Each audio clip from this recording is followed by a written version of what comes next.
Hello, bienvenue sur cette chaîne Authentique Formation. Dans cette vidéo, on va essayer de faire un petit point rapide sur les différentes pathologies et dommages que vous pouvez rencontrer sur votre ongle. Nous allons rester sur les pathologies et les dommages biologiques. Je ne vais pas rentrer dans les détails des grosses déformations d'architecture. On en fera une autre vidéo. Sinon, j'aurai pas le temps. Ça va être vraiment beaucoup trop long. Avant toute chose, je vous invite à aller regarder la vidéo sur la biologie unguéale où je vous apporte déjà pas mal de notions concernant la biologie, concernant l'anatomie d'un ongle, concernant le fonctionnement cellulaire et certaines natures d'ongles. Ici, nous allons vraiment rentrer dans le détail des dommages, des maladies et autres que l'on peut rencontrer sur l'ongle et le pourtour du doigt. Bon visionnage!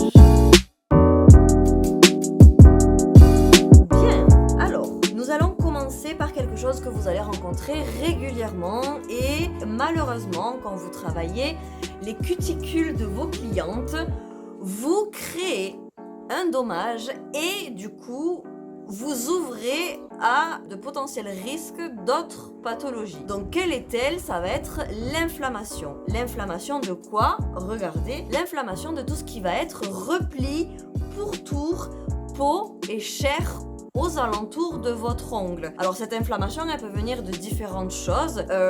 Ça peut venir d'un coup de dent, ça peut venir de clients qui passent leur temps à gratter comme ça leurs petits doigts, les rongeurs, etc. Ça peut venir de l'utilisation de produits ménagers un peu abrasifs ou ce genre de choses qui fait que votre peau elle s'use, que votre chair se retrouve quasi à vif et dans ce cas-là, eh bien, inflammation. Donc le vrai terme scientifique, ça va être paronychie. Et souvent, quand vous travaillez les cuticules de votre cliente, en fait, vous travaillez pas que les cuticules. Vous travaillez aussi cette petite partie qui va s'appeler l'éponychium, qui est une partie anatomique vitale à votre ongle. Je sais qu'il vous plaît pas au visuel, mais malheureusement, notre corps est bien fait et il y a des choses qui doivent rester à leur place. Donc quand on use trop comme ça, forcément, on crée une inflammation. Alors si ça en reste au stade de l'inflammation, bon, c'est pas très grave, c'est pas forcément confortable, mais c'est pas très grave. Par contre, ça peut empirer et dans ce cas-là, on va rencontrer une pathologie que vous connaissez aussi pour beaucoup, le Panari. Panari qui peut aussi s'appeler périonychie, ok? Donc là, évidemment, si on rentre dans un Panari, c'est qu'on a dépassé le stade de l'inflammation, qu'on a atteint le stade de l'infection. Et là, nous, on peut plus rien faire. C'est direction la pharmacie ou le médecin pour entrer dans un processus de soins avec des traitements antibiotiques, etc. Là, on va avoir des bactéries. Alors souvent, ce sont des bactéries des familles des staphylocoques ou des streptocoques qui vont venir endommager toute cette partie vivante du pourtour du doigt. Alors évidemment, si ça s'accentue encore de trop, on peut rentrer dans des complications comme des nécroses cutanées, comme des décollements complets de l'ongle. Ça peut toucher toute votre tablette unguéale, vos matrices, etc. Donc ça peut être grave. Concernant ces deux petites réactions, vous avez vu les termes scientifiques sont paro ou péro parce que ça touche le pourtour de l'ongle. Ces deux éléments peuvent atteindre la tablette unguéale puisque, on l'a vu dans la vidéo précédente, tout l'ongle n'est pas mort. Il y a des parties vivantes. Du coup, évidemment, elles réagissent. Donc, quand c'est vraiment cette tablette unguéale qui va réagir, on va rentrer dans des dénominations dites onychie. D'accord? Donc ça, c'est pour les petits termes scientifiques. Mais évidemment, toute inflammation et infection de la peau peut atteindre l'ongle. Il est là le problème. Ok, vous pouvez rencontrer des atteintes de tablettes en elles-mêmes qui vont créer comme des petites déformations. Donc vous pouvez rencontrer par exemple sur certains ongles des sillons qui vont aussi s'appeler des dépressions puisque trous.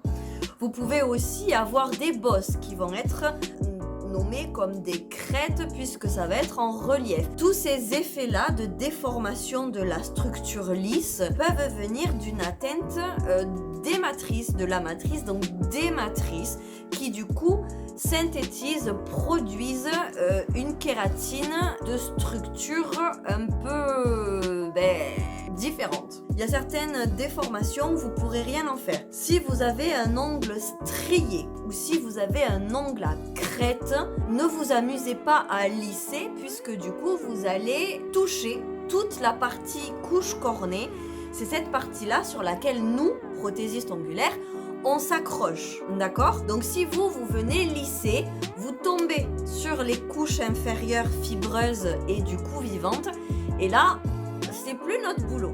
Donc si vous avez un trou avec des sillons ou des crêtes, vous pouvez tricher visuellement avec vos systèmes d'ongles, mais ne vous amusez surtout pas à lisser, ok? Là, vous voyez, on a un ongle qui est une tablette de l'ongle qui est complètement déformée. Alors pareil, ça peut venir de plein de choses, ça peut venir d'un problème de la matrice, ça peut venir de mouvements comme ça où on titille constamment nos petites peaux, nos petits pourtours, nos replis, etc. qui font que forcément on crée des dommages et du coup la racine de l'ongle ne peut plus synthétiser correctement. Donc là, on est vraiment sur une grosse déformation. Si la matrice est touchée, la matrice est touchée. On ne peut rien faire. On va rentrer dans le cadre de la microchirurgie et encore, ça se voit vraiment très très peu. Outre les déformations physiques, vous allez pouvoir rencontrer des espèces de pigmentations différentes sur les tablettes, sur vos plaques. Donc pareil, différentes couleurs, différentes formes pour différentes choses. Vous pouvez rencontrer des pigmentations un peu violettes, brunâtres. Donc là, ça va être différentes choses. Soit, alors quand elles prennent toute la longueur de la tablette, vous voyez comme ceci, on va rentrer plus sur tout ce qui va être mélanome, mélanonichie, etc. Donc ça, généralement, ce sont des tumeurs. Donc là, on touche pas et on va se renseigner chez le médecin. Si par contre, vous rencontrez des petites taches violettes comme des sans-prix qui, elles, ne prennent pas la globalité de l'ongle et qui vont avec le temps avancer avec la pousse de l'ongle, ça va être juste des sans-prix, ce sont simplement des hématomes. C'est dû à un coup. Il y a eu une fissure au niveau du lit de l'ongle. Le sang, étant donné que les couches fibreuses de kératine sont vascularisées en dessous, le sang va remonter à travers les écailles de kératine et du coup, vous allez avoir un bleu tout simplement. Donc ça, c'est pas très grave à partir du moment où il est minime et où il continue pas à grossir. Par contre, si vous avez un choc qui prend tout le lit de l'ongle, vous pouvez en arriver à un rejet de la plaque, c'est-à-dire un ongle qui va sauter en entier, donc vous n'aurez absolument plus aucune plaque. Si le dommage n'est pas important, la matrice va faire son travail et l'ongle va repousser par le dessus. Si le dommage est important et que la matrice a été touchée, il se peut que l'ongle ne repousse jamais correctement. Donc ça, il n'y a que le temps qui pourra vous expliquer. Vous allez aussi pouvoir rencontrer, voilà, ce genre de choses. Donc là, on a une espèce de dépigmentation blanche. En fait, c'est pas une dépigmentation à proprement parler, c'est tout simplement la plaque de l'ongle, la tablette, qui s'est décollée, qui s'est décrochée du lit de l'ongle. Et comme on l'a vu sur la vidéo de la biologie, la couleur naturelle de la kératine, c'est le blanc, comme la corne des vaches. C'est pour ça que votre bord libre, il est blanc. Alors plus ou moins en fonction des gens, mais il a cette couleur un peu blanchâtre.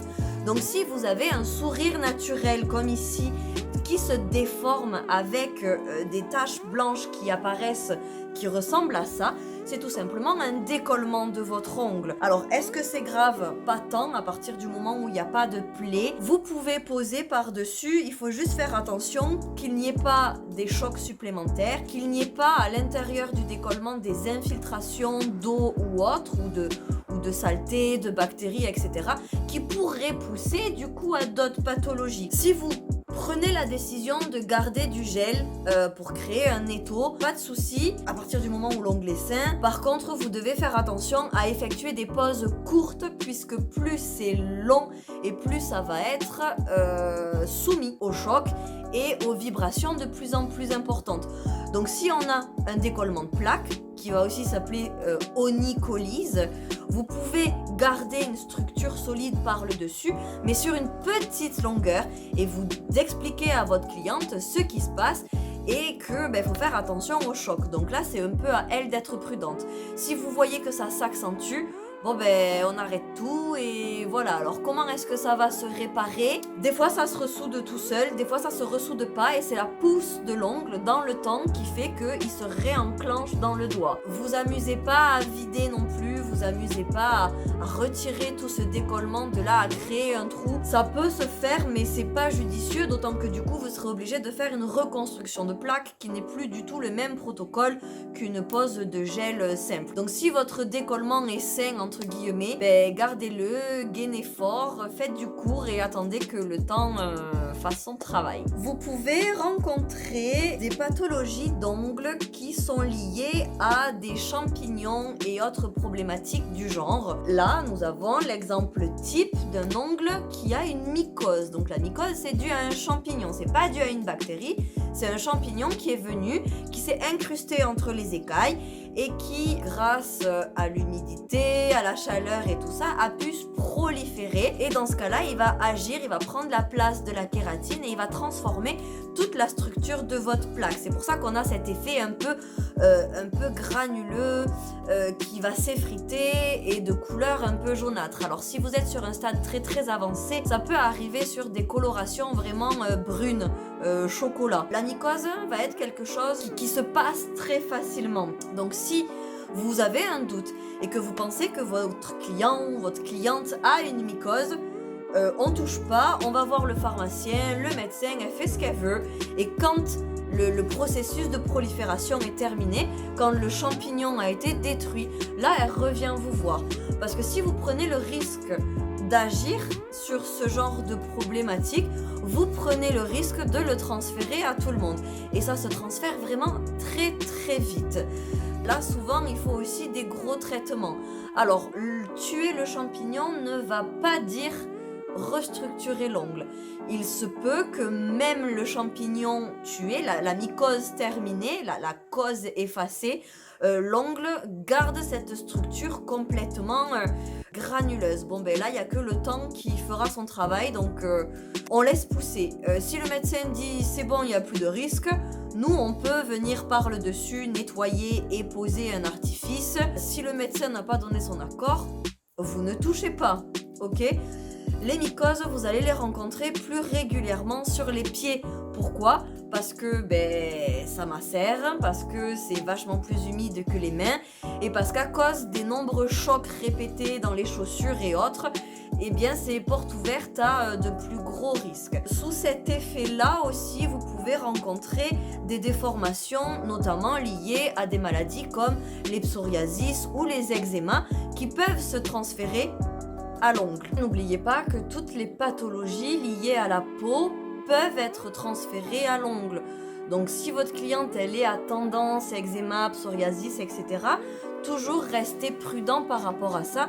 Si vous avez une déformation, une décoloration ou autre, lui posez la question. De toute façon, vos clientes, vous faites un diagnostic avec elles, notamment un diagnostic médical, pour savoir sur quoi vous allez travailler, ok ? Vous pouvez aussi rencontrer, alors ça beaucoup sur les pieds et plus quand on est jeune, tout ce qui va être ongles incarnés, etc. Donc ça c'est dû à quoi ?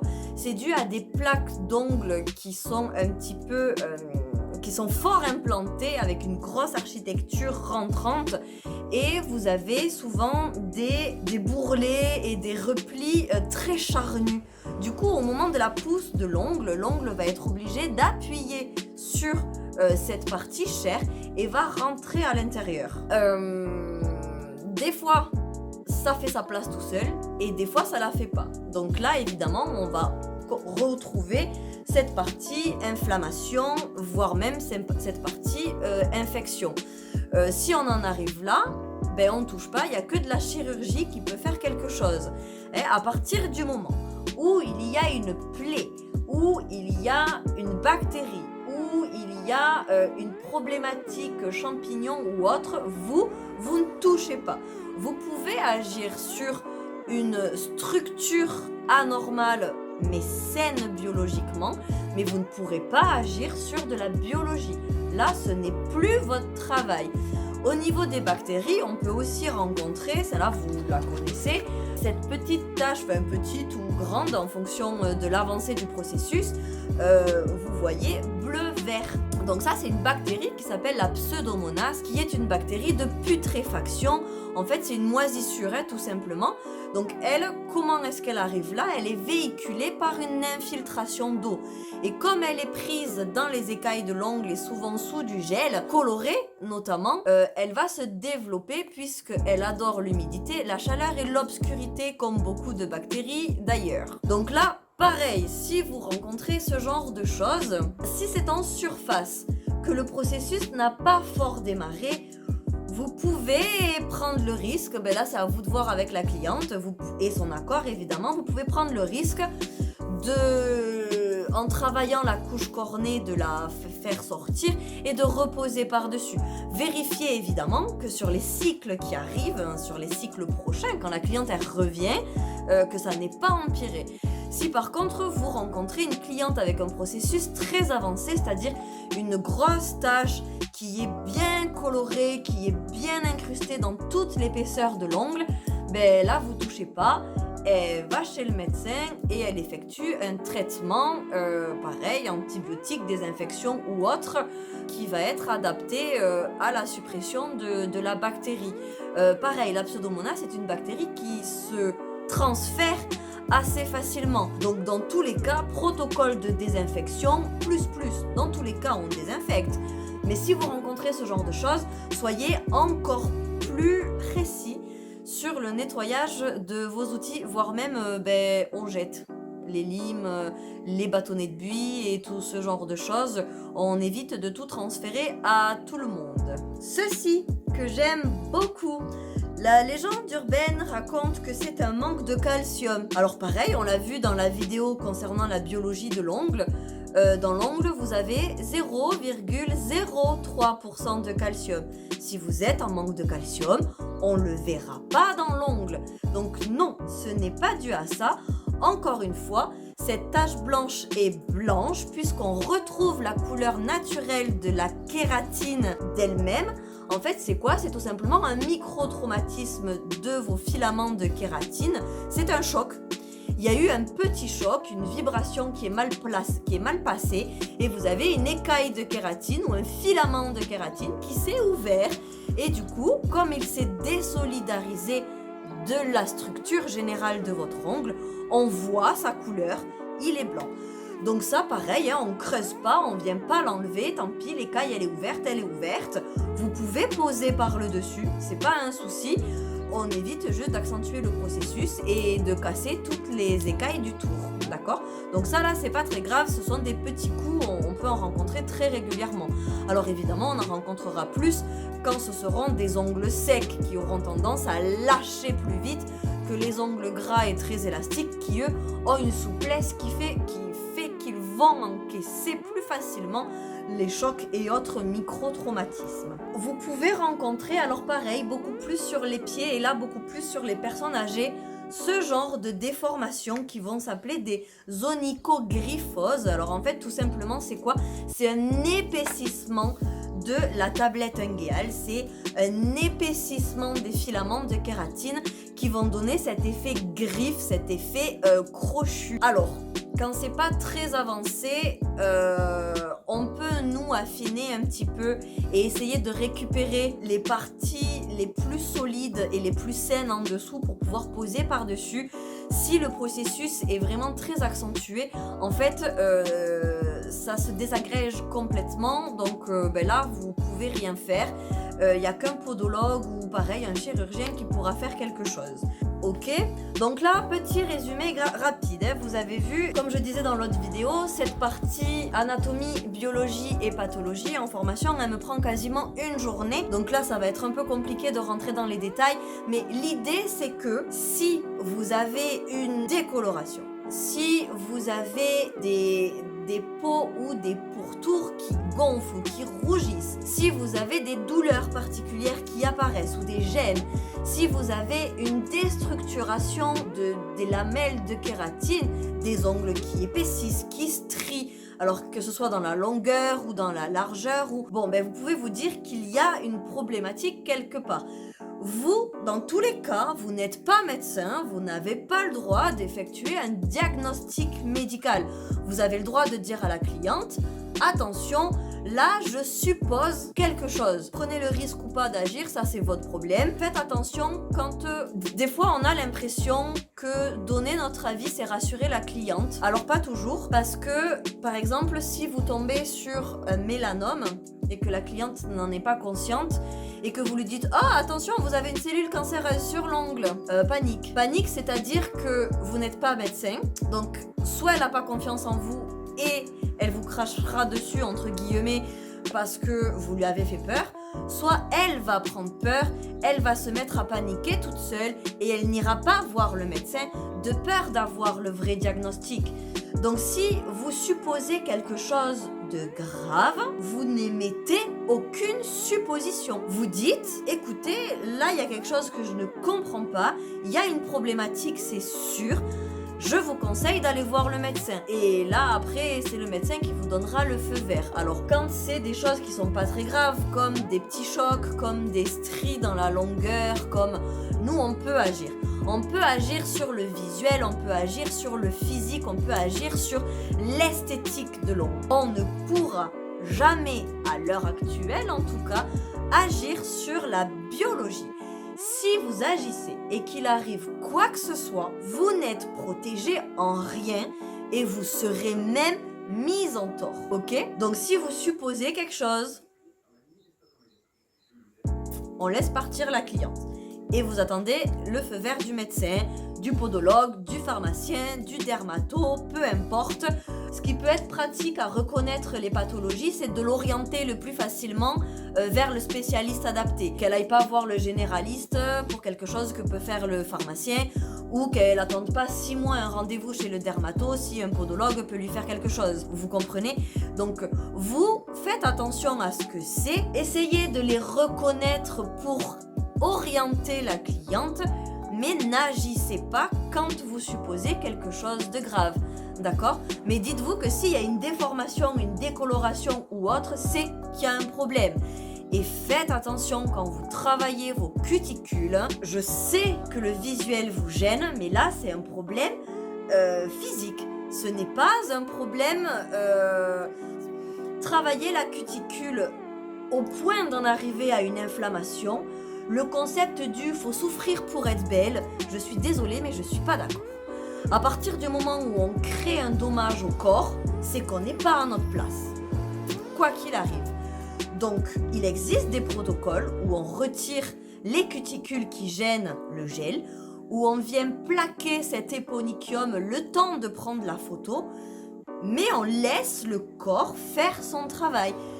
D'autant que si vous passez votre temps à lisser la peau, à créer une inflammation volontaire pour que ce soit tout lisse, tout beau, tout propre, tout instagrammable, le jour où la cliente elle arrête de venir vous voir, le corps il va surréagir parce qu'il va essayer de réparer les dommages qui ont été faits pendant des mois voire des années. Et elle, à ce moment-là, elle ne va plus supporter son corps. Du coup, elle va les mettre à la bouche, elle va jouer avec, elle va arracher les petites peaux. Et de là, elle va créer des pathologies qu'elle n'aurait peut-être jamais eues. Ok, on refera une vidéo sur cuticule, éponychium, où je vous montrerai vraiment les protocoles de préparation soft, on va dire. Mais voilà, faites vraiment attention à ce que vous faites à partir du moment où il y a une rougeur, une sensation, une chauffe, une strie, une fissure, du sang, ce n'est pas normal et ce n'est pas votre travail. On est bon? On est bon. bon courage! Hey, avant de partir, va dans ma description, tu as tous mes autres moyens de communication, tous mes autres réseaux sociaux et tous mes moyens de contact. À bientôt sur une prochaine vidéo.